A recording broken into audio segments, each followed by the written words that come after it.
Bai, egunon guztioi eta Ahí. ongi etorriak izan zaitezte Kirola Eskolako Goinar Berri honetara. Muy buenos días a todos y bienvenidos a este webinar de la Escuela Vasca del Deporte. En el día de hoy habíamos acordado hacer un coloquio con preguntas y respuestas con Elaya Torrontegui y Guillermo Sánchez acerca de la temática del HRV y las diferentes lecciones que dieron acerca de ello. Entonces, lo primero de todo va a ser dar los buenos días a Elaya y a Guillermo. Egunon, Guillermo, creo que estás por ahí, o Elaya. Hola, buenos días, Eurón. Vale, buenos días, Guillermo. Y con Elaya estoy teniendo algún pequeño problema con su micrófono porque estoy intentando arrancárselo, pero no hay manera. Entonces entiendo que lo tiene que hacer ella, que espero que nos esté escuchando. En todo caso, bueno, el esquema del día de hoy es relativamente sencillo. Ellos van a poner alguna diapositiva si procede acerca de las respuestas que haya que ir dando a las preguntas que ya tenemos acumuladas, que habéis mandado ya y algunas que queráis hacer en directo. Y en todo caso también vamos a corregir un poco las preguntas del cuestionario, al cual hemos tenido pues, una cantidad de respuestas creo que importante, y repasando un poco dónde se cometieron los errores más habitualmente y cuáles son las respuestas preguntas que quizás estén un poco más claras. ¿Te parece que arranquemos, Guillermo? Claro, por supuesto. Vale, perfecto. Entonces, para que sepáis, en el día de hoy, y dado que esto es un formato coloquio y que estamos una cantidad de asistentes relativamente pequeña, tenéis la posibilidad de realizar preguntas a través de los diferentes chats o, si es posible, incluso en el apartado de preguntas y respuestas, que sería la forma más ordenada de hacerlo. Así sabemos a quién hemos respondido y sabemos a quién no hemos respondido. Y bueno, si alguien tiene micro y ganas de entrar en directo, pues no tiene más que en el menú ese de abajo tenéis una manita. Cuando deis a la manita, a mí se me va a encender una luz aquí y os abro el micrófono y os dejo que lancéis la pregunta directamente a los ponentes. Y bueno, y tanto Elaya como Guillermo contestarán a la pregunta que les realicéis. Insisto, cualquiera de las dos maneras en el día de hoy está bienvenida y bueno, espero que podamos tener un intercambio de opiniones y de conocimientos que sea lo más fructífero posible. Bueno, entonces, Guillermo, no sé si estás viendo ya mi pantalla compartida. Sí, lo veo perfectamente. ¿Estás viendo ya? Vale, pues vamos a arrancar por ahí. Vamos a ver qué es lo que se puede sacar en claro de todo ello. Sigo sin poder darle voz a Elaya. Yo no sé si es que se ha desconectado. Creo que va a cambiar de dispositivo porque le está dando fallos. Ah, bueno, pues ya se acopla cuando Sí, ella quiera y sí, bueno, me sí salta aquí. está por aquí, está pendiente, seguro. Vale, perfecto. No se pierde nada. Vale, muy bien. Bueno, pues vamos ahí. La primera pregunta, que las voy a ir pasando ahí, pues bueno, bastante sencilla, ¿no? La definición de qué es la variabilidad de la frecuencia cardíaca y bueno, yo creo que la mayoría de la gente ha entendido realmente qué es lo que es, pero bueno, para aquellos ¿qué importancia tiene sobre todo la diferencia entre la primera y la segunda respuesta, de manera breve, que es donde se cometió algún error? Bueno, principalmente lo que nos interesa, y la primera charla ya lo dijimos, cuando tú pasas los filtros de señales, lo que te interesa sobre todo son los intervalos normalizados. ¿Qué significa intervalo normalizado?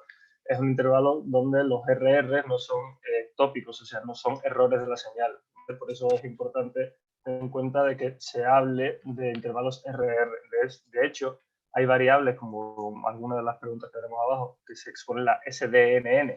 La SDNN no es más que la desviación estándar de aquellos intervalos normalizados, ¿vale? Y bueno, es la principal diferencia, que es iba un poquito a la trampa también, pero es necesario saber qué significa eso de los intervalos RR normalizados. Pero es la respuesta más correcta.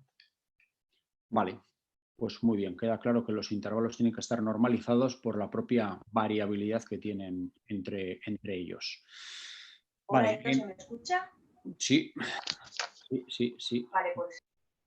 Sí, creo que sí. Creo que te has encendido el micrófono, lo cual está muy bien. Estábamos ya con las preguntas y respuestas del examen. Guillermo ha aclarado la primera.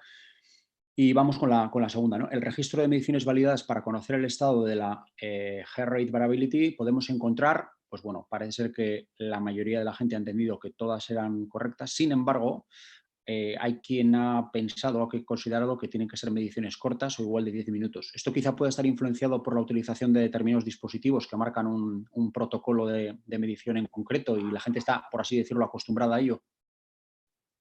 Sí, exactamente. De hecho, es verdad que las personas que hayan elegido la primera opción son personas que sí tienen algún tipo de relación con la variabilidad de la frecuencia cardíaca y no es que sea incorrecta la primera opción, ¿vale? Lo que pasa es que las otras dos también son correctas. Entonces, bueno, es lo que la pregunta en sí, al final tienes que responder la más correcta de todas. Pero es la más aplicable, eso sí es verdad. ¿No?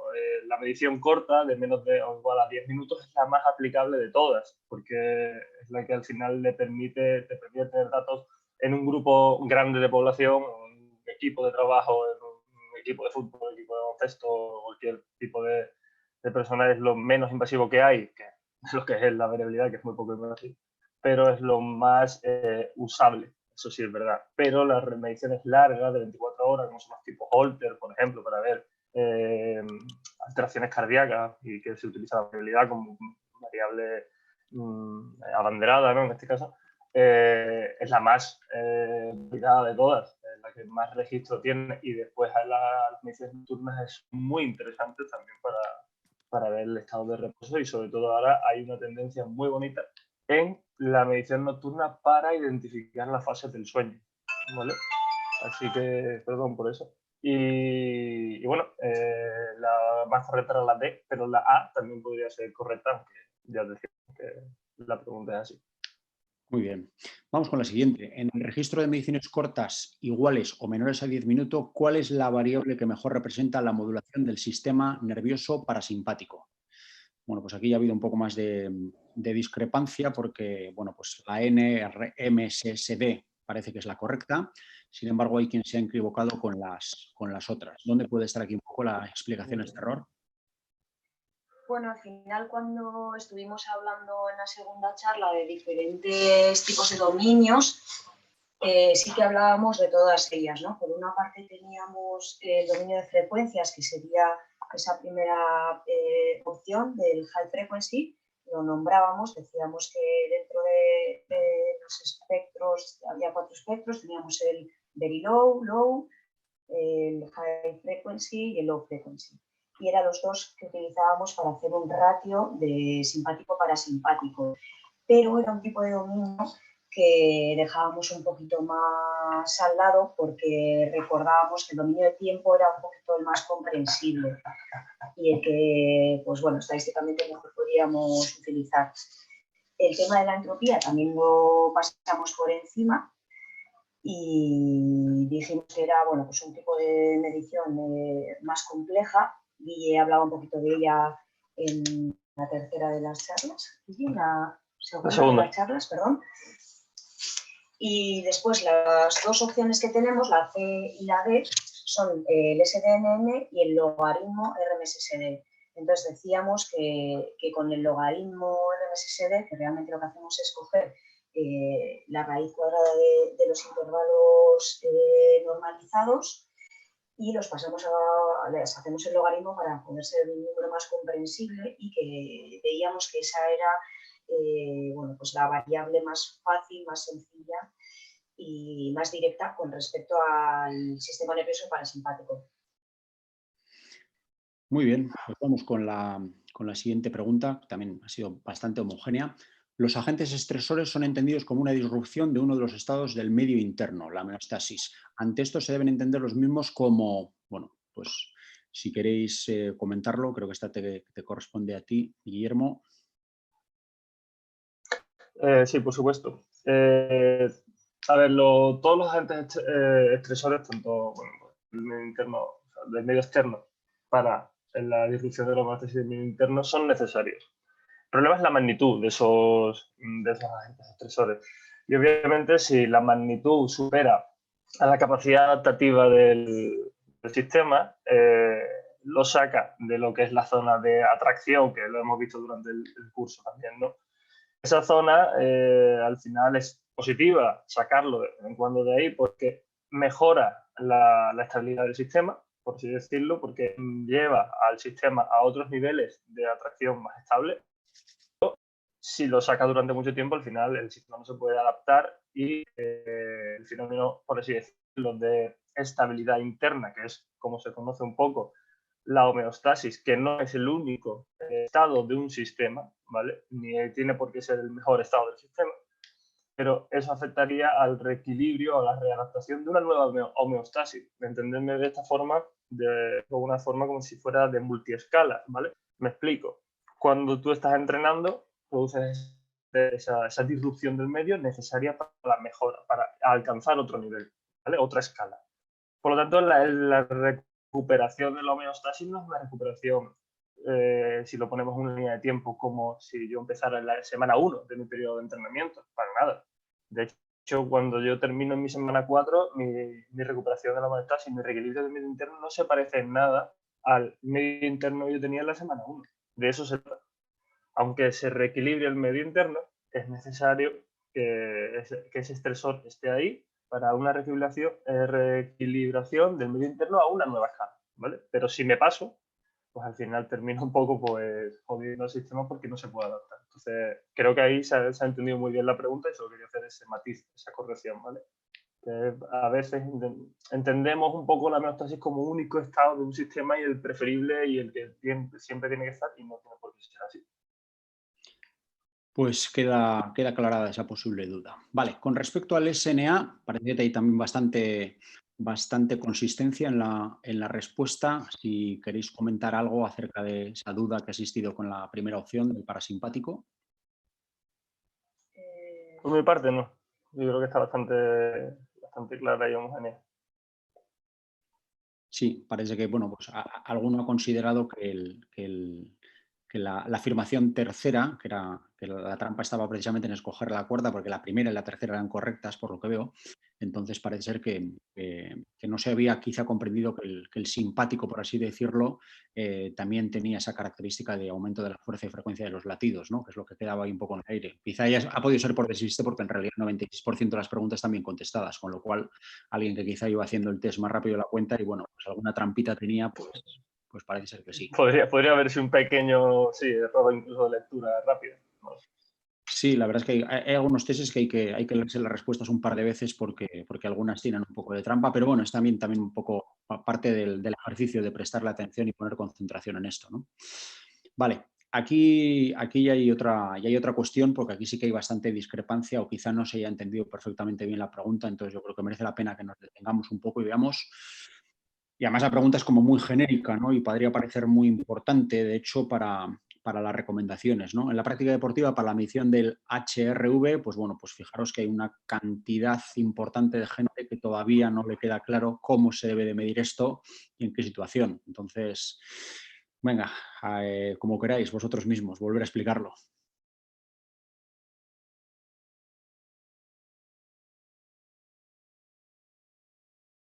Sí, Elaya, Guillermo. ¿Sí? Sí, ya está. ¿Ahora? Ahora, vale, perfecto. Yo comentaba que al final de la charla creo que vamos a hacer también un pequeño resumen acerca de cómo hacer una medición, ¿no? Para que sí. más aclarados. Sí, porque parece que es uno de los temas estrella dentro de la conferencia. Vale. Venga, pues voy a empezar por el correcto, ¿vale? Que sería el tercero. Sería un registro corto con un sistema de registro que sea válido.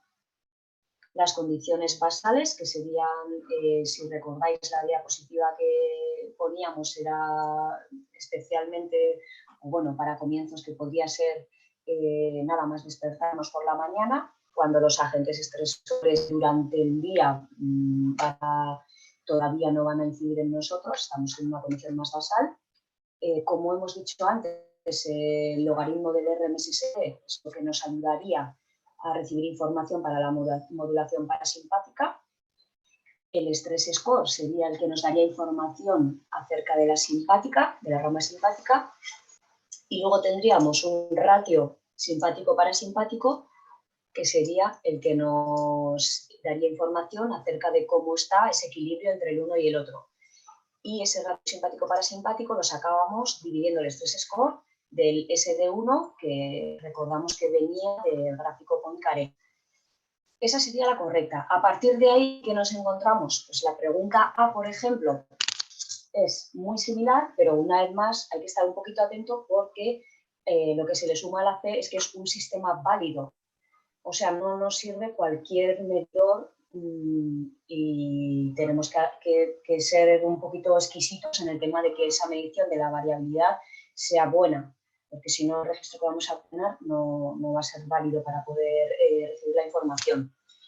En el B encontramos registros largos, que podría ser, ¿vale? Pero tenemos que en nuestro caso, por ejemplo, las mediciones las vamos a hacer en basal y con mediciones cortas. Y en el D encontramos que metemos el high frequency para la modulación parasimpática, en vez de hacer el logaritmo, que sería lo que querríamos nosotros utilizar de manera más sencilla. Y por otra parte, el ratio, pues lo haríamos eso, con lo que hemos dicho antes, ¿no? Con el stress score dividido el SD1 en lugar del logaritmo dividido del RR, que sería el intervalo de latidos. Perdón, John, sobre todo aclarar una cosa. En la práctica deportiva, que es donde se está preguntando en este caso, lo mejor son registros cortos por usabilidad, es lo que más o menos hemos comentado casi al principio de todo esto, ¿vale? O sea, que los registros largos, quizá que nadie ha respondido, de hecho los registros largos, que eso me alegra, a pesar de ser los más válidos, son muy poco usables cuando tienes un grupo de población deportiva altita, ¿vale? Pero eso, bien. Bueno, pues podemos sentirnos satisfechos, por lo menos, como dices, con eso, ¿no? Que la gente por lo menos ha entendido que tienen que ser cortos. Espero que se sepa y se entienda la razón, que es una razón de pura práctica, de poder hacerlo todos los días y no dejarse la vida en el tema de la medición de HRV. Vale, pues venga, vamos con la siguiente pregunta, en la que se cuestiona identificar cuál de los siguientes atractores equivale a un modelo de atractor extraño, que indica alta variabilidad, capacidad de adaptación y poca predecibilidad. No están los dibujos aquí, pero bueno, si recordáis, el de la izquierda era uno que tenía, pues eso, mucha variabilidad y que tenía un dibujo muy, muy anárquico, y los de la derecha, pues poco a poco iban concentrándose más hasta prácticamente no tener ningún tipo de variabilidad, ¿no? Y parece ser que el de la izquierda lo ha visto todo el mundo. Sin embargo, hay quien considera que todos eran registros de alta variabilidad. Las imágenes yo creo que eran bastante claras, no sé si lo suficiente, porque alguien ha contestado. ¿A qué puede deberse el que no hayan entendido un poco el fenómeno gráfico de la variabilidad? Bueno, quizás podría compartir la pantalla yo, pero dejarías de compartir tú la pantalla. Entonces, bueno, pues no estar trasteando, creo que lo puedo explicar, ¿vale? A ver, realmente, o sea, hay una diapositiva en la... Me encantaría que alguna de las personas que quizás crean que todos son correctos, revise el vídeo número 2, ¿vale? En el primer tercio del vídeo hay una diapositiva donde me centro justo en esta imagen y obviamente no todos son los registros de alta variabilidad. Ya hemos dicho que los registros de alta variabilidad, cuando los exponemos en un plano, cuando queremos ver su imagen, llevan un tipo de dibujo, como bien dices, anárquico, más que anárquico, abigarrado, raro, incluso llega a ser hasta bonito esos registros, ¿vale? Ese dibujo que hace. Bueno, pues esas zonas donde hay algunas zonas donde parece que se concentran más, otras que se concentran menos, eso nos da la pista de la nube, donde se puede controlar la variabilidad cardíaca y la zona de atracción. Cuanto más cerrado es el punto, ¿vale? Cuanto más condensado se encuentra o cuanto más fácil es de localizar en el plano, menos variabilidad cardíaca tiene. De hecho, la menor variabilidad cardíaca de todas en esa imagen es del punto que está a la derecha del todo, que es un punto. Eso es muy fácil de predecir con una ecuación. Y eso es lo que no le gusta a tu corazón o a cualquier sistema biológico que tenga que adaptarse al medio. Entonces, claro, esa imagen podría darse en varios casos. Uno de ellos puede ser en la práctica deportiva muy intensa, ¿vale? Pero otro, si se está haciendo en reposo, esa modulación es totalmente errónea, sobre todo totalmente insalubre. Y de hecho es un corazón que está a punto de morir. el de la derecha del todo, es una persona que está a punto de morir seguramente. Entonces, bueno, no, la respuesta correcta es la A, es la de la izquierda del todo. Me alegro que haya un buen porcentaje. No es algo que sea muy importante para entender a nivel práctico la variabilidad cardíaca, pero por elevar un poquito a la variabilidad cardíaca al nivel donde le pertenece estar, que es en las señales biológicas complejas, me gustó esta imagen para ponerla como test. Pero bueno, creo que lo más importante es no considerar a todas como registros de alta variabilidad. Sí, no, y además estoy de acuerdo contigo que el hecho de que pueda ser graficado, sobre todo cuando hablamos de conceptos tan complejos, tan teóricos, tan matemáticos, por así decirlo, también sirve un poco para almacenar la información como una fotografía, ¿no? Y no como un mero dato o como un mero acrónimo. Eso es. Que siempre dificulta más la comprensión del sistema. Entonces, bueno, pues yo creo que identificar con la imagen el concepto de la variabilidad creo que puede ser muy útil, sobre todo cara a la memoria a largo plazo.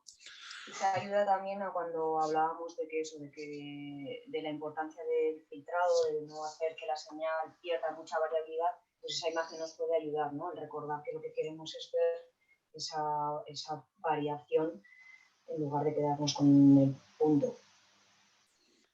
Vale, pues queda esa puntualización registrada. Vamos a la siguiente pregunta. Después de una sesión de entrenamiento, que es importante subrayar esto porque parte de la respuesta estaba vinculada a este trozo del enunciado, los estudios han demostrado que la recuperación de la variabilidad de la frecuencia cardíaca a valores basales depende de la duración del entrenamiento, tal cual. Bueno, en principio todo el mundo entiende que la intensidad y la duración tienen que ver, y asimismo el estado físico del sujeto, su nivel deportivo, su nivel de entrenamiento en ese momento. Y bueno, pues la segunda y la tercera eran correctas. Sin embargo, hay quien ha pensado quizá que el nivel del sujeto, su estado físico, no tendrían que ver, porque obviamente si no, no habrían marcado la 2. Repasamos un poco este concepto para que quede claro, porque creo que es capital dentro del webinar. Bueno, hablábamos de que la variabilidad de la frecuencia cardíaca después del entrenamiento tenía una curva de retorno a su estado basal. Entonces, la condición física o el estado físico del sujeto va a condicionar ese retorno a los valores basales.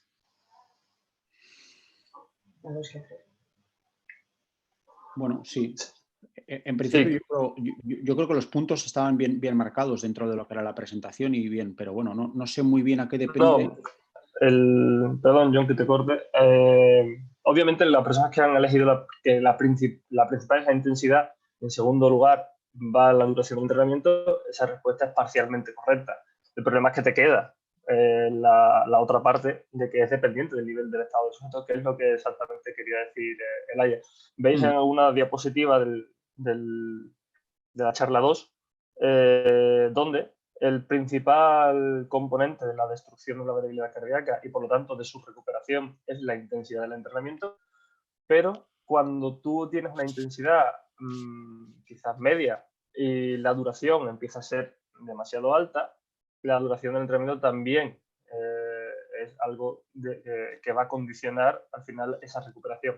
Pero sin ninguna duda, ante dos sujetos con distintos niveles deportivos o incluso prácticas deportivas diferentes, ya hemos visto durante el curso que un maratoniano, por ejemplo, tendrá quizás una variabilidad cardíaca más alta que un lanzador de pértiga, un lanzador de jabalina, perdón, o un saltador de altura.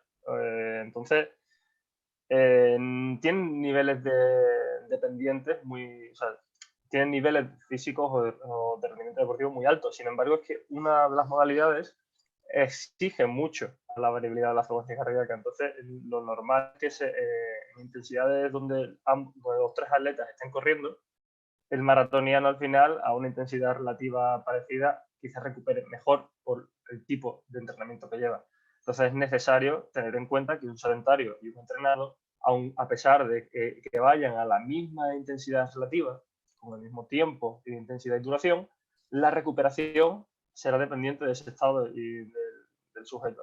Y hemos visto, y creo que pongo un estudio, donde utilizan un cicloergómetro, o sea, donde utilizan una cinta de correr, pone a los deportistas a la misma intensidad relativa a todos y cada uno de ellos y ven que la recuperación de la variabilidad cardíaca es diferente. O sea, que ante la misma carga externa, aparentemente, o incluso en relación de carga externa y carga interna, aparentemente, quizá la persona que tenga mejor fitness o mejor condición física recupere mejor, ¿vale? A pesar de que vayamos a la misma carga externa, o sea, a la misma intensidad relativa, ¿vale? Pues la sí. pregunta es, como ha comentado otras veces Guille, no es, o sea, tanto la segunda como la tercera son correctas, no es que sea una de las dos, sino que las dos hay que tenerlas en cuenta. Creo que queda bastante puntualizado de esta manera. Vale. Aquí ya hay más variabilidad en la respuesta.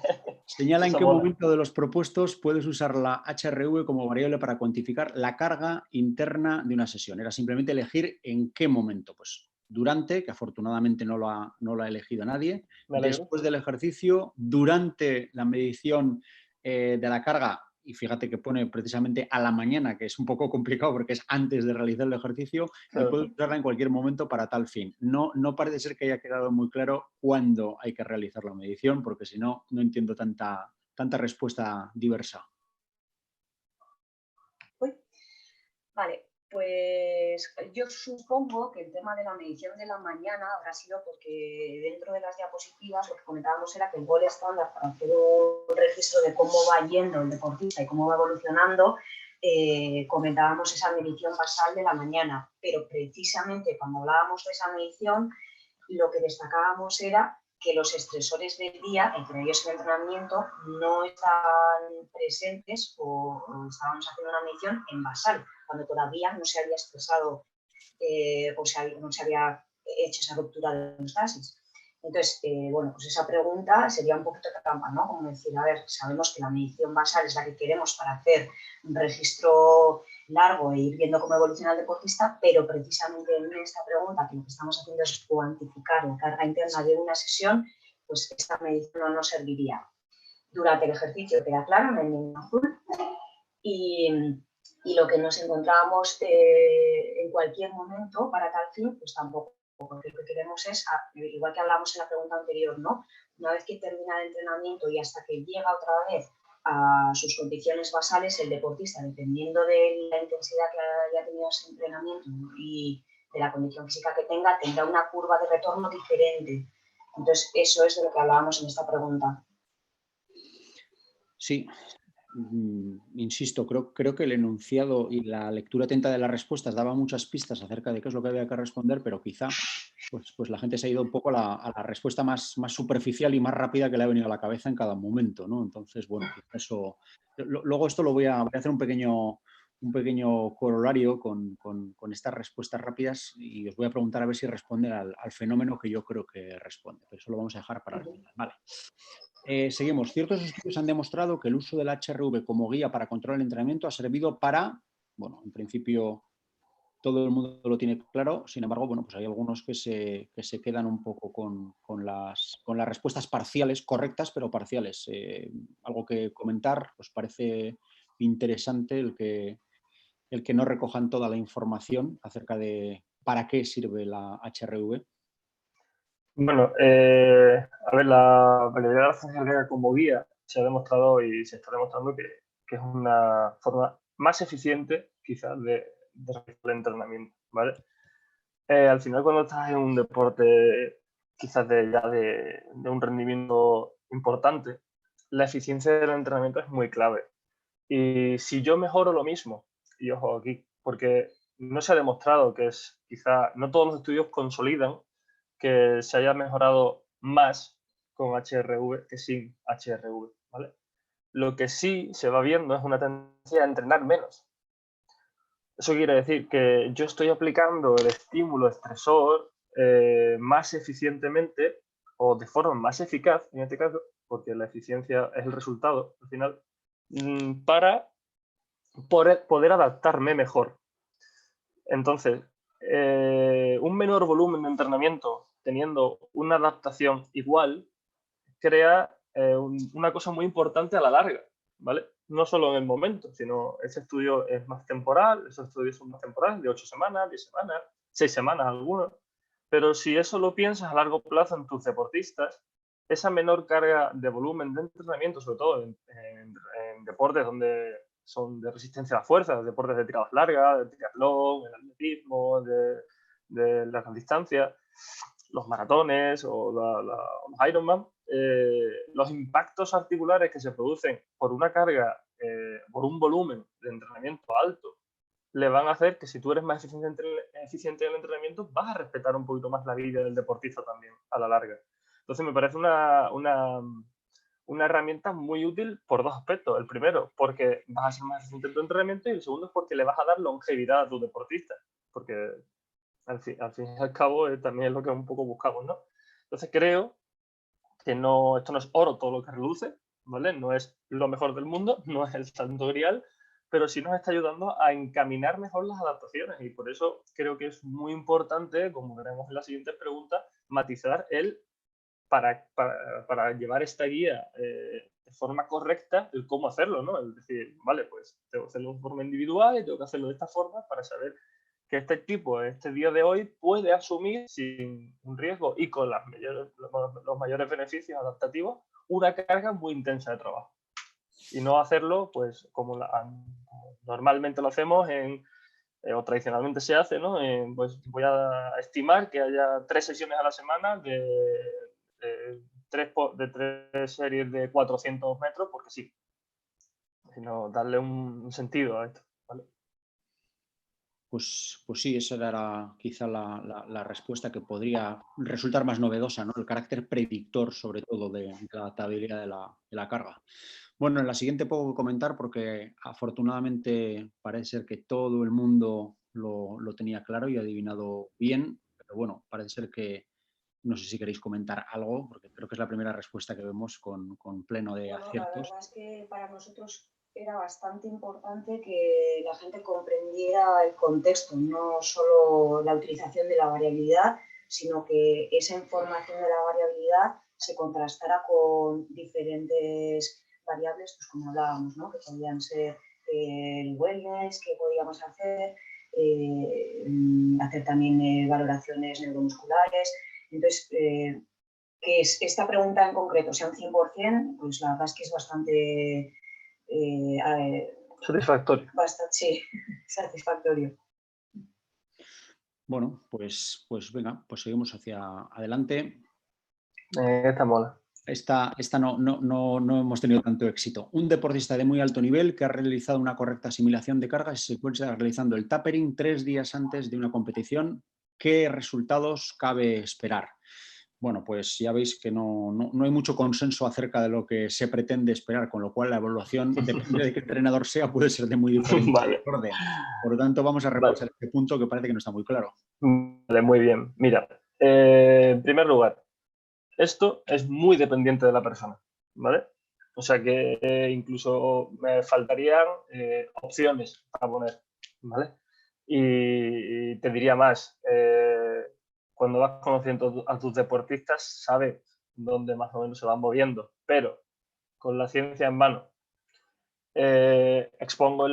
ponemos en la pregunta un deportista de muy alto nivel, ¿vale? Si es un deportista de muy alto nivel, normalmente su variabilidad de la frecuencia cardíaca está en un estado que no tiene mucho ya margen de mejora. O sea, la capacidad adaptativa de ese sujeto ya es muy alta, la variabilidad ya suelen ser muy alta.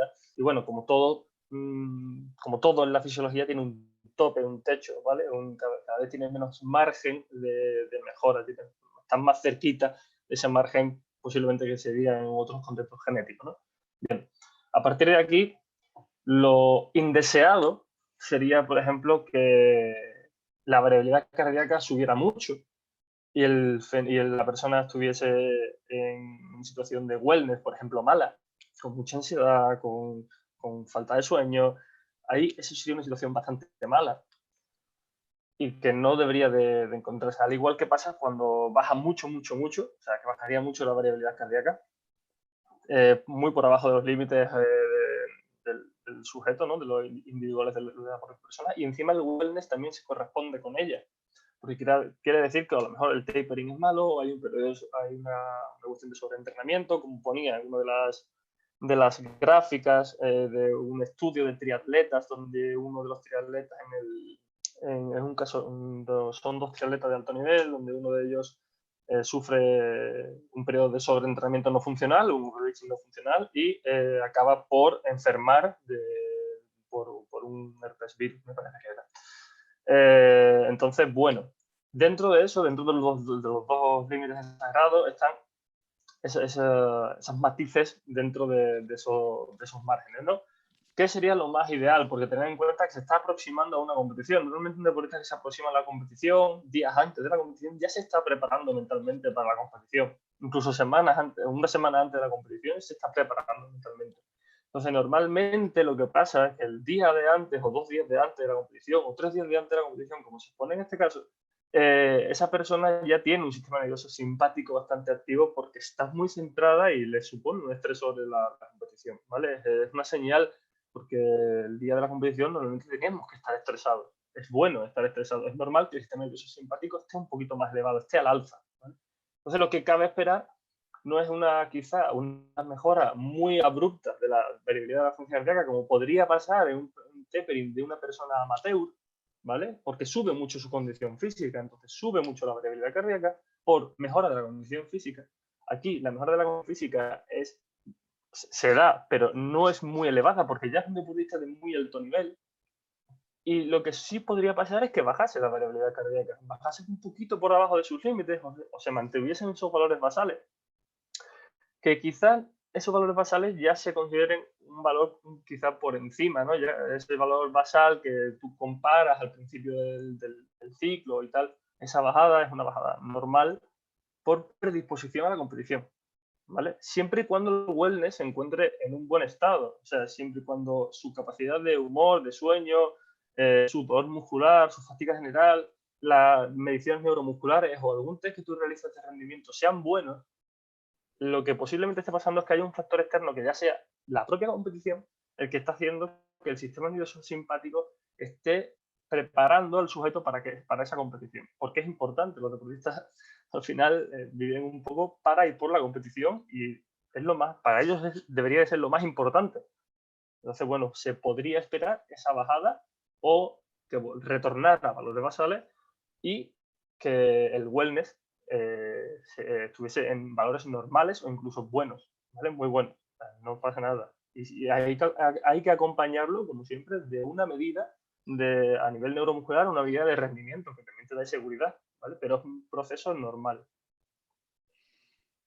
Bueno, pues yo creo que esta explicación ha servido para clarificar un poco el porqué quizá de esa lectura incompleta, ¿no? De algunas de las respuestas, o quizá era simplemente porque el ser un caso de un deportista de muy alto nivel, pues quizá no se atendió a esto y a las consideraciones que ello conlleva, ¿no? Que podría ser un poco Es complicado también, John. O sea, es de las preguntas quizás más controvertidas, ¿no? Y las preguntas de las que más puede haber discrepancia, pero me parece guay. O sea, al final tenemos que, para responder a todas estas preguntas, quizás tenemos que trabajar con ellos.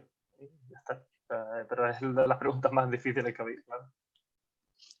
Muy bien, pues pasamos a la siguiente.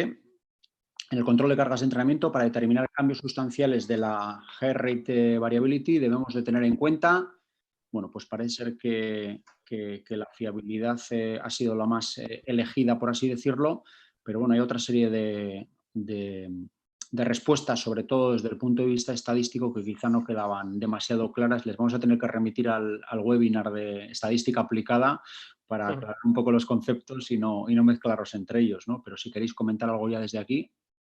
Bueno, sí, sin meternos demasiado en el ajo, porque efectivamente yo creo que tenéis también después, ¿no?, la charla con el compañero, pero bueno, sí que hablábamos de que en lugar de la estadística más tradicional de hipótesis nula, pues lo que veíamos que encajaba mejor por la naturaleza de los datos con los que íbamos a trabajar era pues el tema de la inferencia de datos, inferencia estadística. Dentro de este tipo de trabajo, lo que hablábamos también es que los cambios intentábamos que fueran lo más individuales posibles. Al final, los cambios grupales podían llevarnos a una información errónea. Entonces, siempre que pudiéramos, ese tipo de trabajo tenía que ser realizado de forma individual. Vale, la tercera es la que ha sido mayormente entendida, ¿no? Es esencial obtener los datos de fiabilidad de test para establecer los estadísticos. Al final necesitamos que esos test que estamos haciendo tengan una fiabilidad, y esa fiabilidad la podemos hacer, lo mejor sería hacerlo intrasujeto, que tuviéramos esos datos, esa fiabilidad estuviera obtenida a partir de los datos que tenemos del propio deportista. Y luego, el coeficiente de variabilidad sí que sería un dato que nosotros, por ejemplo, utilizamos, que lo miramos, igual que el rolling average, pero no nos basaríamos en él, sino que lo tendríamos pues, como dato dentro del contexto de los datos para dar un poquito más de información. Pero no lo utilizaríamos como algo importante a la hora de tomar decisiones, sino que bueno, pues sería una variable más para tener un poquito más de información, igual que el rolling average, que es algo que nos va a dar información acerca de cómo está viniendo desde el ratio que haya trabajado el deportista en semanas anteriores, y está bien saber cómo va esa evolución, pero bueno, pues sería algo que no entenderíamos como lo más importante o lo más determinante a la hora de tomar decisiones. Quería quizás añadir una cosita sobre el coeficiente de variación semanal y el rolling average de cualquier variable, sobre todo de variables como la variabilidad de la frecuencia cardíaca.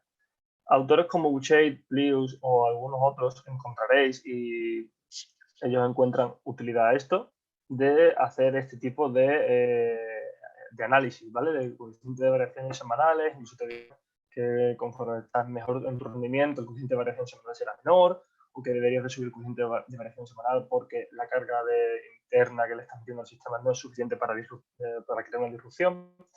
O se basa en el rolling average para ver la mejora o el empeoramiento de la variabilidad. Bien, esto es un problema añadido, y es, si estás quitando la frecuencia cardíaca como variable que enmascara la realidad de una señal biológica como es la variabilidad de la frecuencia cardíaca, si a la variabilidad de la frecuencia cardíaca le haces un rolling average, estás cometiendo el mismo error que cuando usas la frecuencia cardíaca. Entonces, lo importante al final es tener variabilidad. No es malo tener variabilidad, ¿vale? Otra cosa es que tuvieras una tendencia de subida o de bajada muy, muy incrementada. Y como bien ha dicho Elaya, lo podéis utilizar de guía, pero cuidado, ¿vale? Bastante cuidadito con esto porque se podría llegar a cometer, y de hecho, se comete el mismo error que prácticamente se hace con la frecuencia cardíaca, ¿no? O sea que, bueno, tenemos que tener eso en cuenta, simplemente. Vale, pues vamos a ver qué es lo que sucede con la siguiente. En los estudios que han utilizado HRV como guía para la distribución de las sesiones de alta intensidad, se demuestra que, bueno, pues parece ser que la mayoría, casi que 3 de cada 4, consideran que se ha detectado una mayor eficiencia en el entrenamiento por una menor variabilidad, pero bueno, pues no parece ser que el otro 25% esté muy de acuerdo o lo tenga demasiado claro. Entonces vamos a poner el punto sobre este área, que creo que es importante. Vale, me alegro que la mayoría de vosotros hayáis escogido esa opción. Creo que para mí es la más correcta de todas. Pero es verdad que la opción que podría ser completada con estudios que hicieron, bueno, en función de la respuesta podría ser completada con estudios que hicieron con población de élite. Vale, entiendo un poco la problemática. Pero quizá la respuesta más correcta es que sí, que se haya detectado, en este caso, la mayor eficiencia del entrenamiento, ya que la opción A es errónea, debido a que no se han detectado mejoras mayores en este grupo en todos los parámetros de entrenamiento por encima del grupo tradicional, que es lo que comenté en una pregunta anterior. Entonces, la pregunta C es parcialmente correcta, pero la pregunta A es incorrecta, por lo tanto, la pregunta C, que es donde está un poco la discrepancia de todo esto, ¿vale? Por eso, porque es la A y la C, queda completamente, queda un poco anulada, porque la opción A no es correcta.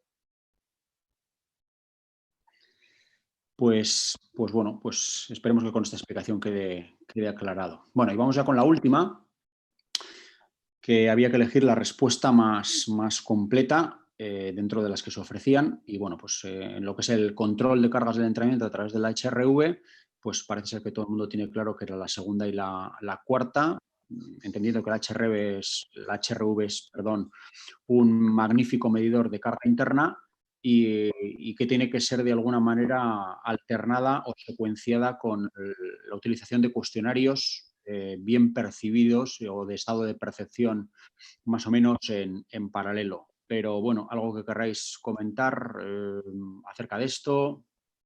Bueno, una vez más, eso, queríamos que quedase pues latente o que quedase grabado en todos vosotros el tema de que el uso de la variabilidad de la frecuencia cardíaca es una herramienta buenísima.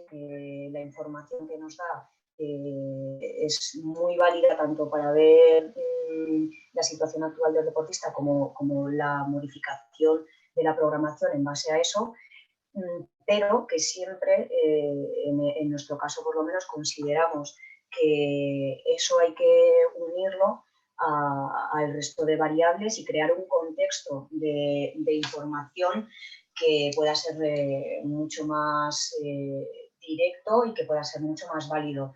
Una vez más, comentando, por ejemplo, la pregunta de la que hablábamos del tapering, ¿no? Al final, puede que la variabilidad en un caso en concreto pueda subir o bajar y cualquiera de las dos opciones podría ser positiva, dependiendo del contexto en el que estemos. No, una variabilidad más elevada o una variabilidad más baja no es sinónimo de mejora o de empeoramiento, sino que es necesario contextualizarlo con las otras variables para ver, y junto con la situación actual, ¿no? Porque como decía Guille en esa respuesta en concreto, la situación de competición de por sí supone un estrés añadido que es bueno que ese deportista tenga ese estrés. Entonces, es necesario contextualizar esos valores de HRV que tengamos y a partir de ahí tomar decisiones. Bueno, pues yo creo que ha sido un buen repaso a todas las preguntas del cuestionario que, bueno, obviamente no era obligatorio, sino que era recomendable, que ha respondido un poquito más de la mitad de la gente que estaba inscrita en el webinar y que algunos incluso pues han tomado la molestia de venir un poco a la sesión esta de corrección de las preguntas. Yo, bueno, antes de empezar con las preguntas de los asistentes al webinar, quería lanzar una pregunta que la he ido elaborando un poco viendo sobre todo las respuestas a esto. Atendiendo esta última pregunta, que podría ser un buen ejemplo de ello, y atendiendo también a las preguntas que eran claves acerca de cuánto tiene que durar una medición y cuándo hay que realizar una medición, me da la impresión de que hay mucha gente que el conocimiento adquirido, en vez de ser a base de leer cierta documentación o atender a cierto tipo de enseñanzas, como pueda ser este webinar, está un poco excesivamente influenciada por el manejo de ciertos dispositivos que te dan una receta muy sencilla de seguir, pues mídase usted esto en estas condiciones y de acuerdo a esta manera y cuando tenga estos resultados, pues esto quiere decir que bien o esto quiere decir que mal, o sea, algo extremadamente simple y que probablemente, eso lo tendréis que decir vosotros, pues porte ciertos sesgos o ciertas limitaciones desde el punto de vista de la interpretación de ese dato, pero que de alguna manera sustituye esa precisión por facilidad en el uso. Entonces, creo que hay técnicos o deportistas que han asimilado ese sistema de funcionamiento y cuando van a responder a estas preguntas, pues responden aquello que hacen normalmente o aquello que les ha dicho el sistema o máquina de turno correspondiente que hay que hacer y lo han asimilado como bueno. Esta hipótesis de alguna manera tiene pies, tiene cabeza ¿O realmente hay alguna otra explicación bajo vuestro punto de vista para estas coincidencias dentro de estas preguntas, ¿no? Por lo incorrecto. Vale, empiezo yo y si quiere añadir algo, Laia, se une después, ¿vale? A ver, para todos, creo que menos da una piedra. O sea, no vayamos ahora con la concepción de que estas aplicaciones no sirven. De hecho, hay algunas que están validadas, hay otras que están pendientes de validación y hay otras que, bueno, hay que cogerla un poco más con pinzas, ¿vale? Yo, por lo tanto, buscaría aquellas que están normalmente bastante mejor contrastadas, como puede ser Elite HRV, que creo que está pendiente de validación, HRV for Training, o EasyLet es una que está validada, o incluso ya ir a algo más, un poco más, para un poquito más caro, que es el FirstBit, ¿vale? FirstBit para mí es si pagas el software y tal, que si estás dispuesto a pagarlo, pues me parece una herramienta bastante muy buena. La verdad es que me parece muy buena el aparato de FirstBit. Estarías consiguiendo mediciones muy acertadas, ¿vale? Es verdad que para tener un manejo de la variabilidad, pues necesitas manejar quizás cubios, necesitas tener un Excel propio donde utilices herramientas estadísticas, que es una de las cosas más importantes que hay, herramientas estadísticas propias individuales al sujeto y tener un conocimiento estadístico. Entonces, cuando estas aplicaciones te dan esa señalización incluso de semáforo, de facilidad, de que sea sencillo de entender, no te están mintiendo, ¿vale?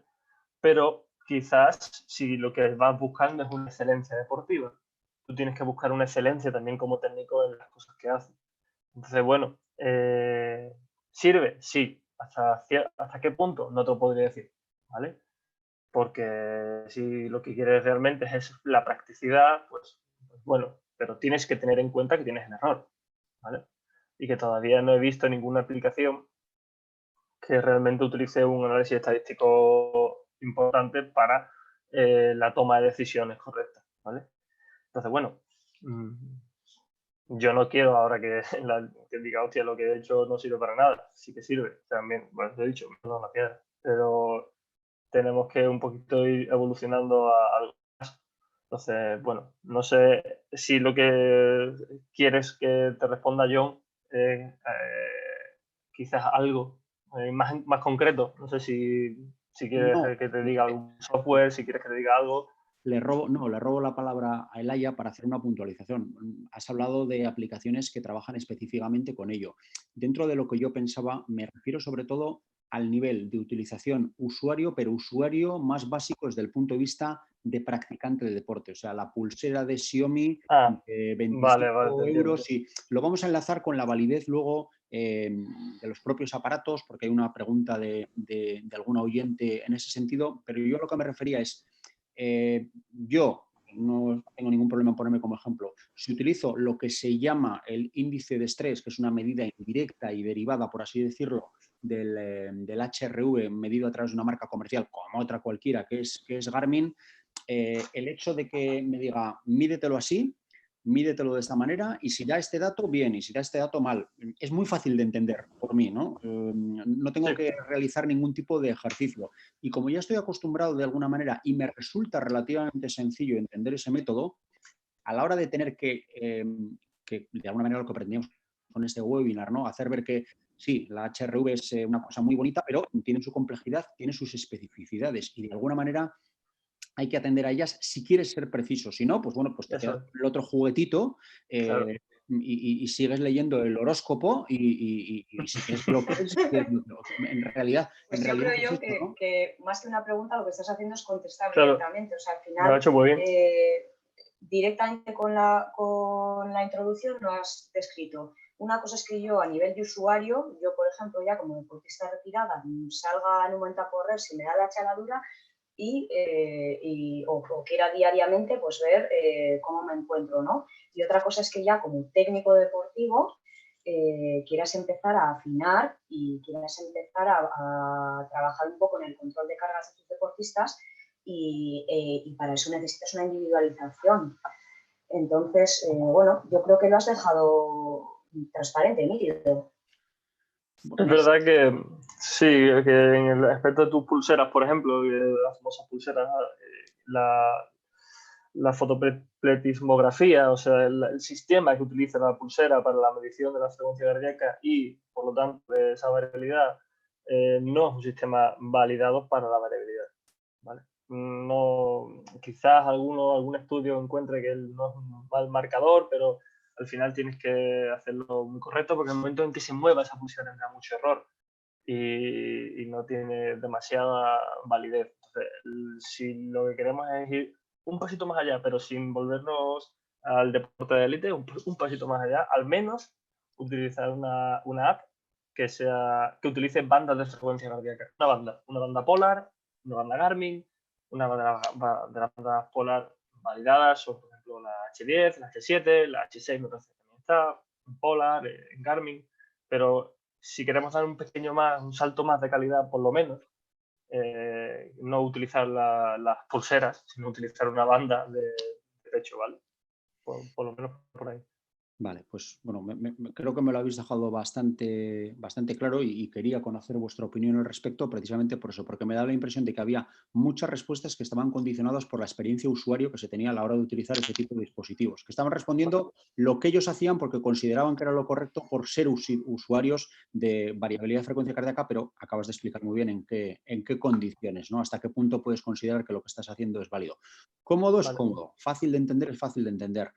Quizá el problema sea que el resultado pues, no tiene nada que ver con la realidad, ¿no? Pero bueno, en fin, eso ya creo que da para otro webinar. Vale, muy bien, pues voy a ir enlazando alguna pregunta que ya os había adelantado y creo que la que corresponde en este momento es eso, ¿no? Varias oyentes hablaban de opiniones acerca del Polar Orthostatic Test, acerca del índice de estrés de Garmin, una herramienta, yo no la conocía, que se llama WOP o algo similar a esto.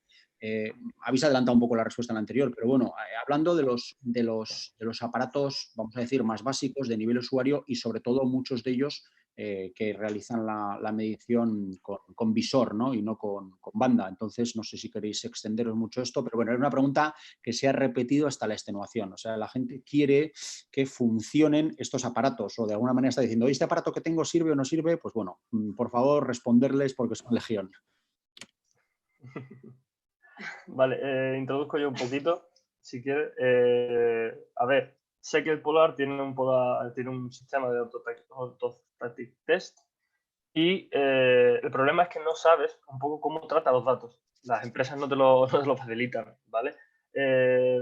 Creo que la mayoría de los estudios, no lo puedo recordar. Si me dejáis, lo busco y se lo paso a John si encuentro algún estudio validado de estos test, por ejemplo, que hace Polar o el de Garmin, ¿vale?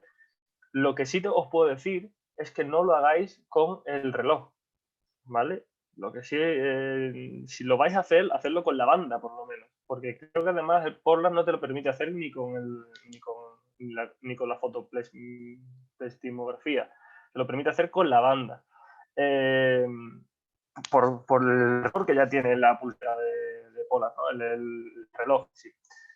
Por otro lado, esto no implica que los Polar o los Garmin no estén validados para el registro de los intervalos RR. Ojo, eso no es así. O sea, los Polar y los Garmin están validados para el registro de los intervalos RR, comparados con Holter o comparados con electrocardiografía. Pero tendrías que meterte en el software de Polar Flow en este caso, no sé cómo se llamará ya ahora, o en los de Garmin, Polar a bajarte. Orthostatic Test, preguntan en concreto. Parece que Claro, exacto, ese es el que tú te haces con el reloj, pero después las bandas, tú si sincronizas con el reloj el Polar Flow, que es como la parte de software que hay en tu ordenador, sí, podrías bajarte el registro del intervalo RR y analizarlo aparte. ¿Vale? Eso sí te lo permite hacer. Pero he encontrado, y me pondré si queréis hoy mismo a echarle otro vistazo, si el Polar Orthostatic Test está validado. Es que no lo he encontrado. No he encontrado que se valide el test en sí. He encontrado que la banda, obviamente, de Polar está validada para el registro, pero igualmente utilizan cubios y utilizan otras herramientas para el análisis de los datos, no utilizan el reloj polar, ¿vale?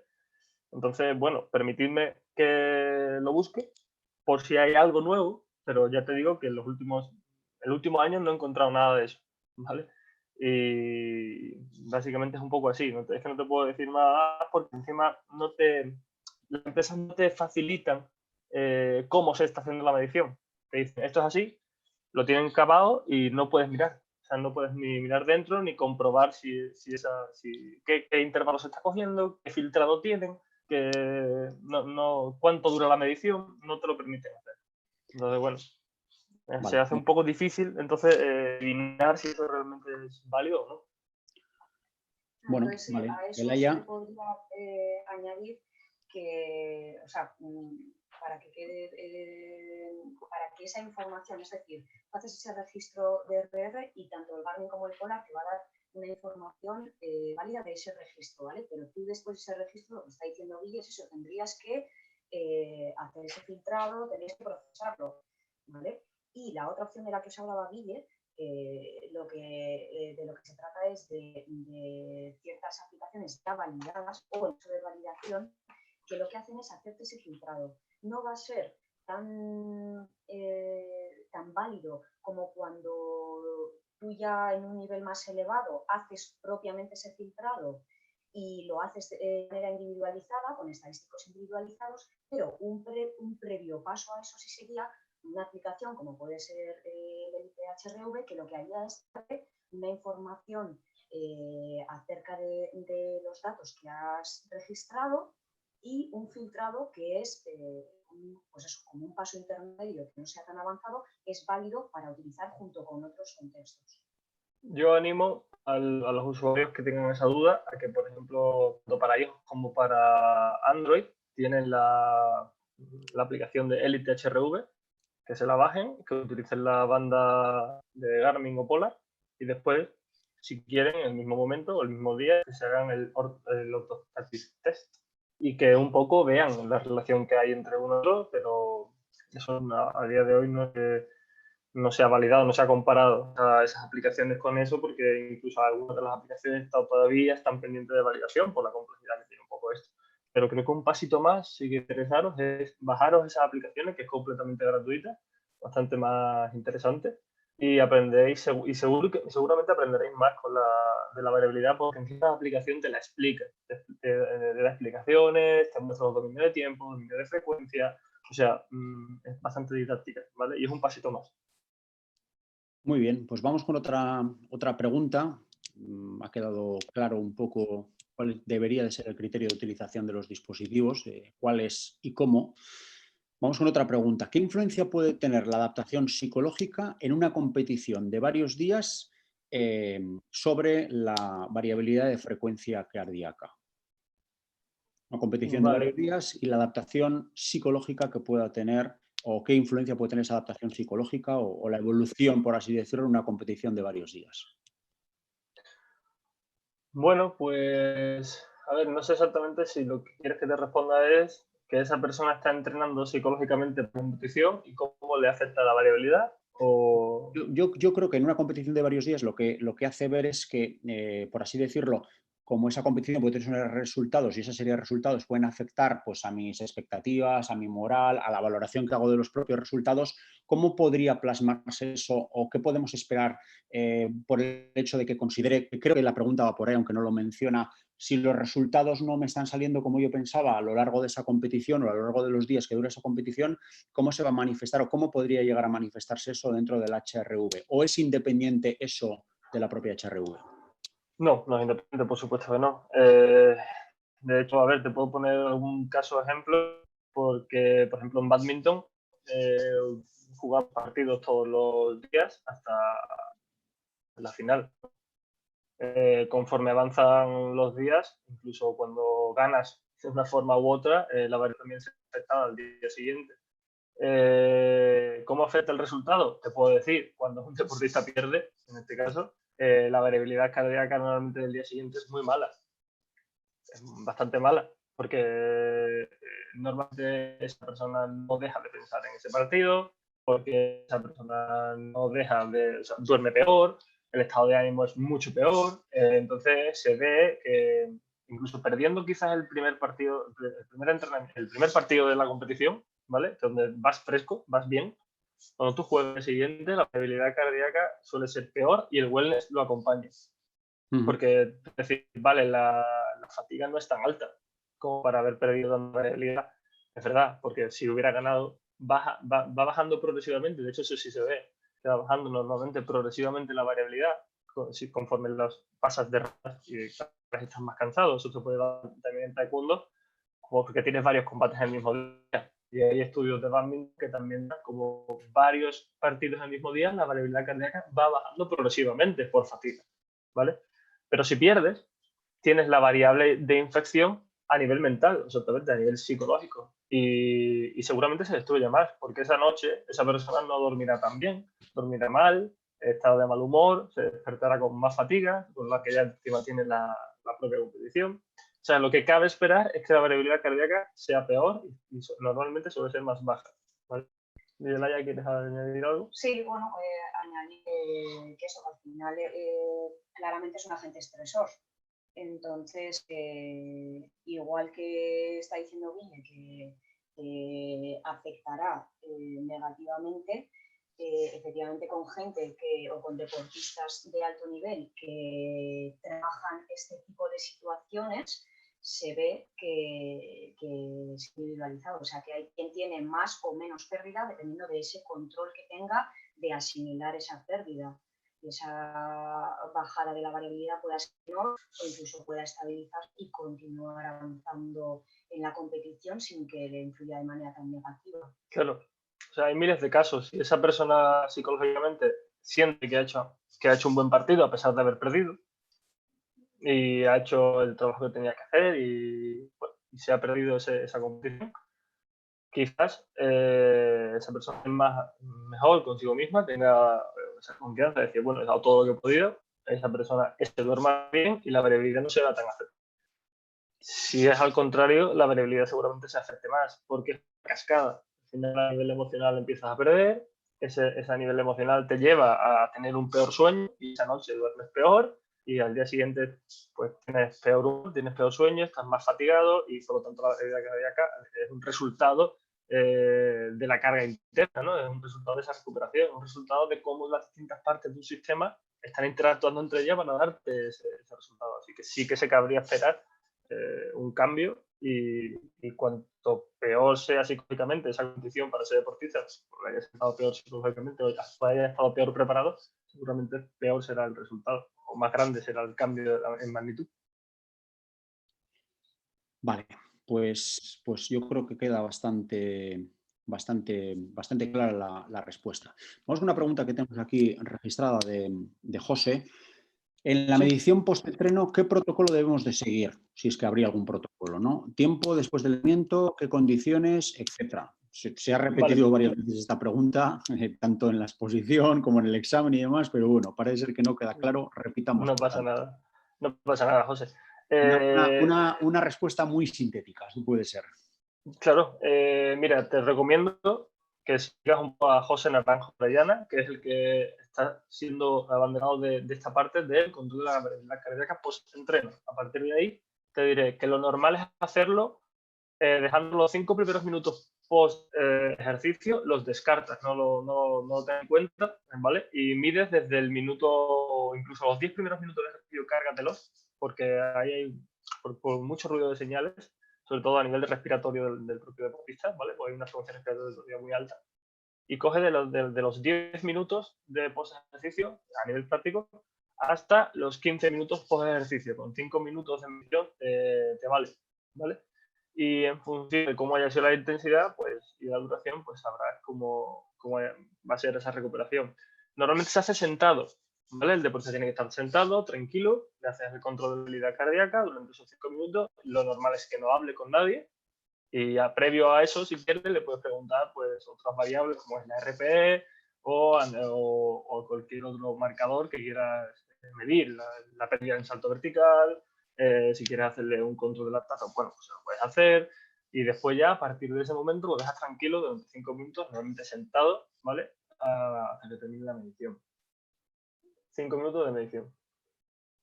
Después de los 5 de haber estado, vamos, el periodo de 5 minutos justo después del entreno es en los que descansa y después ya pues de edición, ¿eh? Sí, por hacerlo más sintético, del post 10 al post 15, por ejemplo. ¿Vale? Los primeros 10 minutos después del entreno te lo cargas. Muy bien, pues vamos con otra pregunta. ¿Es correcto medir la variabilidad de frecuencia cardíaca con picos altos de cortisol que podrían darse entre las 9 y las 10 de la mañana, 6, 7 de la tarde? Es buena pregunta, porque estará condicionada seguramente. Y además el cortisol ahí es verdad que tiene los picos más elevados. El problema que tienes es que si tú haces eso, tendrías que hacerlo en otro momento del día donde haya más factores externos. Por ejemplo, imagínate que te tienes que levantar, irte al trabajo o irte al CAR donde estés, CAR de Granada, CAR de Madrid, CAR de León o el club donde tienes que ir. Te tienes que meter dentro de una sala, te tienes que estar con otros compañeros, interactuar con otras personas, haber recibido llamadas durante esa mañana, haber desayunado, haber tomado café. O sea, se coge esa medición porque es la medición, a pesar de la buena pregunta del cortisol, quizás sea la medición más estable, más basal, ¿vale? Pero si lo que quieres, si te preocupa un poco eso, lo mejor quizás sea que utilices un registro nocturno de sueño.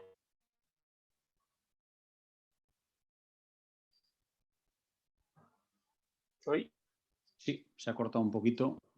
Mejor que registre un registro nocturno, es lo último que se ha oído. Sí, que si le preocupa la situación del cortisol, que quizás lo mejor sea que registre que haga un registro nocturno del sueño vamos, es muy interesante para ver, por ejemplo, los estados de recuperación, que a esa sería una medición mucho más larga y te quitas el problema de ese cortisol. Pero ya te digo que si quitando ese problema de cortisol, si te vas a otra situación del día, quizás sea peor, porque ya la variable está mucho más influenciada por otros agentes. Vale. Elaya, ¿querías decir algo más o pasamos al siguiente? No, estoy con Guille. Al final, una de las condiciones para que se pueda comparar día tras día es que más o menos cumplamos las mismas o estemos en la misma situación de medición. Entonces, algo tan sencillo, por ejemplo, como que en el desplazamiento en moto o en coche, por ejemplo, al centro al que vayas, tengas un pequeño susto con un coche o te estén pitando, va a influir en tu estado anímico. Entonces, bueno, por eso le damos importancia a que si son mediciones cortas diarias, sea a primera hora del día. Muy bien, pues queda creo yo bastante clara la respuesta al efecto del cortisol. Siguiente pregunta. ¿Se puede predecir la fatiga adrenal? Pues me parece que no tengo respuestas para eso. Creo que no. Creo que es que el problema es que si empezamos a hacer relaciones lineales perdemos el sentido de todo esto. Porque no creo que la fatiga adrenal explique el 100% de la fatiga. Y sí creo que la medición de velocidad cardíaca sea un output de un sistema completo. Entonces, claro, si tú lo que quieres es relacionar eso con una de las partes del sistema, lo mismo te encuentras que no hay relación, porque no sabes cómo las partes interactúan entre ellas o cómo se están regulando. Entonces, hombre, si quieres hacer una relación lineal de dos variables, quizá en una de las escalas del sistema encuentres una relación 1-1, pero en los sistemas biológicos es bastante complicado encontrar relaciones 1-1 que hay una relación, por ejemplo, de estas dos variables. Entonces, yo creo que no la habrá o que no sea una buena relación, pero si se quiere intentar, yo no la sé. Esa es mi respuesta. Sí que va a tener, pero que no va a ser una relación lineal. Vale, pues queda bastante claro que no es un carácter predictor tal y como se nos plantea. Bueno, y vamos a ir cerrando ya el coloquio.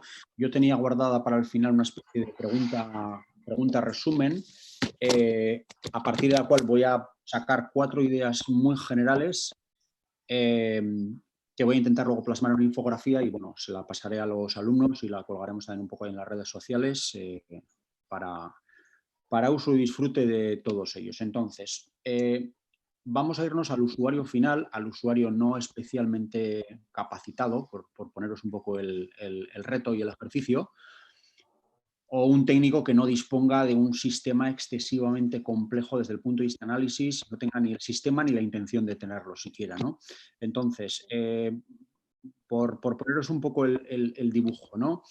¿Qué recomendaciones para una utilización de la variabilidad de frecuencia cardíaca a nivel de, vamos a decir, mínimos datos y mínimo uso que sea reliable, por así decirlo, ¿no? Que sea útil a la vez que válido, entrando en las mínimas complejidades posibles? Registro, cosa que me ha quedado muy clara, que sin banda no se puede aspirar absolutamente a nada. O sea, realmente la utilización de la banda es una condición sine qua non. En ese sentido, ¿alguna otra cosa más que sea importante? El protocolo, ¿queréis repasarlo? ¿Los tiempos, el momento? Algo que sea lo más sintético posible dentro de lo válido. De acuerdo, entonces, si entiendo bien, lo que quieres es un pequeño resumen que pueda ser de mucha aplicabilidad. Sí, universal, sí puede ser. Vale, bueno, pues entonces, si fuera la primera vez o si empezase a adentrarme, lo que haría sería coger por ejemplo, una aplicación que esté validada, ¿vale? O que esté en proceso de validación inminente y que vaya a ser la que se ocupe de todo el tema del filtrado, ¿vale? Para que yo, que todavía estoy comenzando, pues me pueda apartar o me pueda quitar esa carga. Tendría una banda que recogiera de manera válida esa variabilidad de la frecuencia cardíaca, ¿vale? Esos intervalos RR. Y lo que empezaría sería con el gold estándar, ¿no? Con una recogida de datos a primera hora de la mañana. La lectura sería de 5 minutos, ¿vale? Una estabilización de un minutillo, por ejemplo, ¿vale? Que la persona ya se haya despertado y, pues bueno, se coloque la banda y se tranquilice un poquito. Si las pulsaciones por latido están por debajo de 50, sería bueno que estuviera un poco recostado, ¿vale? Que estuviese sentado en lugar de tumbado, y si no, tumbado. Hacer la medición, que van a ser 5 minutos mínimo, entre 5 y 10 minutos de registro, y junto con ese registro de variabilidad, de una manera muy sencilla, se puede hacer un cuestionario de wellness que nos mida la calidad del sueño, el DOM, el dolor muscular, fatiga general y estrés y humor, por ejemplo. Esos 5 ítems. Y entonces a diario tendríamos ese cuestionario de wellness junto con esos datos de variabilidad cogidos en el registro de mañana, nada más levantarnos, durante 5 minutos. Esos datos los registraría la aplicación del ITHRV, por ejemplo, que es una aplicación gratuita que para iniciar me va a facilitar ese tramitado de datos, y recibiría la información acerca de la variabilidad basal de ese día, que junto con el cuestionario pues ya me estaría dando información acerca de cómo se encuentra el deportista y de cómo ha asimilado la carga del día anterior. Vale, fenomenal. Eso sí, importante, que el registro sea diario, día a día. No sirve de nada que hagamos un registro un día a la semana. Tendría que ser algo pues eso, que el deportista se comprometiera a hacer diariamente. Vale, fenomenal. Esta sería la parte básica para ver la asimilación, por así decirlo, de la carga en el día a día. Repíteme, por favor, el nombre de la app gratuita, que esto seguro que le interesa a muchísima gente. Sí, de todas maneras está, la tenéis colocada en una de las diapositivas. Una de ellas, por ejemplo, que es gratuita y que sería esa de la que os ha hablado Guille, que también es muy didáctica porque va dando información acerca de cada una de las variables, con lo cual, bueno, pues a la vez que la voy aprendiendo a utilizar, voy aprendiendo un poquito más acerca de la variabilidad. Se llama EITE HRV. Fenomenal. Vale, y dentro del cuestionario de wellness has hablado del estrés. ¿Podemos definir esas 5 preguntas o esos indicadores arbitrarios? ¿O valdría con una especie de Borg o algo por el estilo? Bueno, el Borg está metido, bueno, el RP también está metido, pero para después de los entrenamientos. Sí. Pero bueno, nosotros, por ejemplo, uno de los wellness que utilizamos es el Hopper Index. Y ahí tenemos Hopper Index. Sí. Hopper Index. Vale. tenemos también en las diapositivas, ¿eh? Mm. O sea, lo tenéis en las diapositivas. Vale, entonces ahí tendríamos una fatiga general, tendríamos el dolor muscular, la evaluación del dolor muscular, tendríamos la calidad del sueño y tendríamos el estrés. Vale. Y por otro lado, nosotros también solemos preguntar acerca del humor y acerca de las horas de sueño. Bueno, pues... Y luego en el caso de las chicas, en el caso femenino, pues también implementamos la menstruación. Interesante también, apuntamos. Vale, entiendo por lo que decís en este pequeño recetario que el análisis de la variabilidad después de las sesiones de entrenamiento cara a valorar las cargas y la adaptación a las cargas, sobre todo las de alta intensidad, y cara a poder predecir la capacidad de adaptación, escapa un poco a lo que es la recomendación para el usuario más básico y más simple, ¿no? Sino que entraríamos ya un poco en cuestiones más avanzadas dentro de la variabilidad. Sí, quizás sería bueno empezar por aquí y después avanzar, como bien has dicho, a esa medición justo post-entreno para poder ir enlazándolo. Pero yo personalmente sí lo hago y me resulta bastante interesante hacerla, sobre todo para ver en situaciones de alta intensidad, de lo que nosotros proponemos de alta intensidad, recuperación es mayor o menor, e incluso si esa recuperación también está un poco condicionada por el estado de la variabilidad de esa mañana, por ejemplo. Si la variabilidad cardíaca ya viene por la mañana un poquito más baja y hacemos la alta intensidad, si se recupera más o se recupera menos. Pero ya digo, y como bien has matizado, es algo que es un pasito más. Un pasito más. Entonces, bueno, empezaría por la parte que he dicho. Vale.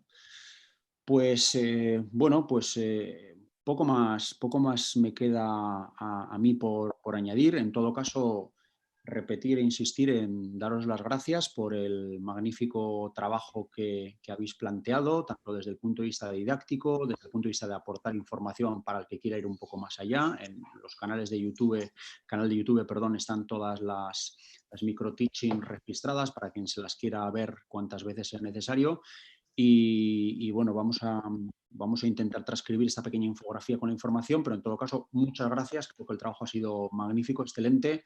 Está claro que es una temática que no es una temática universal, que puede no interesar a muchísima gente, pero bueno, yo creo que los entrenadores que intentan tener herramientas válidas y que quieren ir un paso más allá en la cuantificación del entrenamiento y en el control del mismo, creo que me ha quedado bastante claro que la variabilidad de frecuencia cardíaca es una herramienta muy útil y aparte, pues, si alguien tiene cualquier consulta más avanzada, pues seguramente ha tenido la oportunidad de conoceros y puede entablar relación con vosotros, que como sois dos personas encantadoras, pues seguramente no tendréis ningún problema en atenderle y responder a sus dudas. Pues por parte de Quirol Escola, a vosotros dos, pues lo dicho, muchísimas gracias y que, bueno, pues quién sabe si dentro de un tiempo habrá algún variabilidad de frecuencia cardíaca 2, pues por lo que sea, por las nuevas condiciones que sean tecnológicas o porque que haya cualquier tipo de temática que pueda ser sustanciosa, ¿no? y que merezca la pena ser comentada respecto a lo ya dicho. Pues insisto, y no me largo más, muchas gracias. Y al resto de oyentes y asistentes, pues también muchísimas gracias por vuestro interés, por vuestra atención. Habéis sido muy fieles en este tiempo y, bueno, en este formato, que evidentemente es un formato que es más complicado, pero que creo que va más allá desde el punto de vista de conocimiento y sirve realmente para trabajar temáticas muy concretas y temáticas que tienen cierta complejidad respecto a otras que quizás son un poco más generales. Nosotros también queríamos agradeceros la oportunidad de haber contado con nosotros. Por supuesto, tanto Guille como yo estamos a disponibilidad tanto de Quirol Escola, que eso, ya hemos tenido un par de ocasiones en las que hemos estado junto con vosotros y nos encontramos muy a gusto. Y para cualquiera de los oyentes también, dudas que puedan surgir, nos quedamos a su disposición. Bueno, Guille quería comentar, que se queda un poco en el tintero, que bueno, lo ha comentado ya de hecho, uno de los pioneros a nivel nacional con el que nosotros empezamos a adentrarnos en el mundo de la variabilidad. Es José Naranjo y tiene, bueno, pues varias charlas o... Sí, varias charlas, tiene bastantes investigaciones y sobre todo creo que podría ser muy útil, ¿vale? Daros esta última recomendación, que él tiene un pequeño librito, una pequeña guía, que se llama Variabilidad de la frecuencia cardíaca. El nombre de la persona es José Naranjo Orellana y podéis encontrar sus libros en Amazon. Es pequeñito, es bastante útil y es una guía que podéis ir teniendo y para coger también un poquito de soltura, y me parece que es una herramienta bastante útil para seguir avanzando. Simplemente era eso, John, perdón. Bueno, pues nos quedamos con esa recomendación, que seguro que también es muy útil. Insisto, la que está agradecida es Quirol Escola por vuestra dedicación y vuestra profesionalidad. Y sin más, despedimos a todos los oyentes, alumnos y alumnas. Esperamos que sea útil todo lo que hemos puesto encima de la mesa. Y bueno, pues no queda más que despedirnos. Hasta la próxima. Mañana tenemos estadística a las 10 de la mañana, también con un coloquio muy interesante. Y bueno, pues sin más, que paséis todos un muy buen día. Muchas gracias. Agur. Agur.